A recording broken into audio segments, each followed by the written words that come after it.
మే 17వ తారీఖు నుంచి మే 23వ తారీఖు వరకు మీనరాశి వారి ఫలితాలను గనక పరిశీలించుకుంటే జన్మశని బాధ ఇంకా వీళ్ళని వెంటబడుతూనే ఉంటుంది. ఇది దీని వలన ఎవరి చేతైనా మాట పడడం, వీరు ధన సంబంధమైన విషయాలలో కూడా అన్ని విషయాల్లోనూ కూడా ఎంత నిజాయితీగా ఉన్నా కూడా మాట పడడం అనేది జరుగుతూ ఉంటుంది. అలాగే కుటుంబ స్థానంలో కుజుడు, వాక్ స్థానంలో కుజుడు కాబట్టి ధన సంబంధిత విషయాల్లో గానీ, కుటుంబ సంబంధిత విషయాల్లో గానీ మీరు కాస్త మౌనంగా ఉండడం అనేది మంచిది.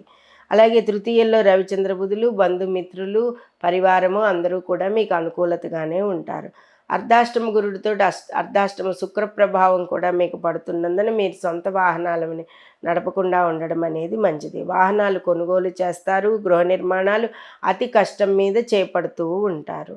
అలాగే షష్ఠ కేతువు ప్రభావం వలన కూడా కొంత ఆరోగ్యంలో ఇబ్బందులు ఉంటాయి. కాళ్ళకి చేతులకి సంబంధించిన సమస్యలతోటి, అలాగే ముఖ్యంగా కాలి వేళ్ళు, చేతి వేళ్ళకి సంబంధించిన అనారోగ్య సమస్యలు, ఇబ్బందులతోటి, మైగ్రేన్ తోటి కొంత ఇబ్బంది పడుతూ ఉంటారు. చాలా చాదస్తం పెరిగిపోతూ ఉంటుంది. ఛాందస భావాలతోటి వీటితోటి మీరు మాట్లాడుతూ ఉంటే అందరికీ చూసే వాళ్ళకి చికాకొచ్చి మీరు వాళ్ళతోటి, వాళ్ళు మీతోటి మింగిల్ అవ్వలేక ఇబ్బంది పడుతూ ఉండే వాతావరణం మీకు కనబడుతుంది.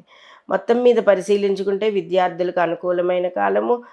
ఇక గృహ నిర్మాణాలకి కూడా కష్టపడి పనిచేస్తూ ముందుకు వెళ్తారు కాబట్టి లోన్లకు సంబంధించిన విషయాల్లో మరింత జాప్యం జరగకుండా ఉండడానికి శ్రీ లక్ష్మీ హృదయాన్ని పారాయణ చేసుకోవడం, కృష్ణాష్టోత్తరం చదువుకోవడం, దత్త నామస్మరణ చేయడం, సుబ్రహ్మణ్యేశ్వర స్వామికి ఒకసారి రుద్రాభిషేకం చేయించుకోవడం వల్ల సర్వత్రా అనుకూలతగా ఉంటుంది.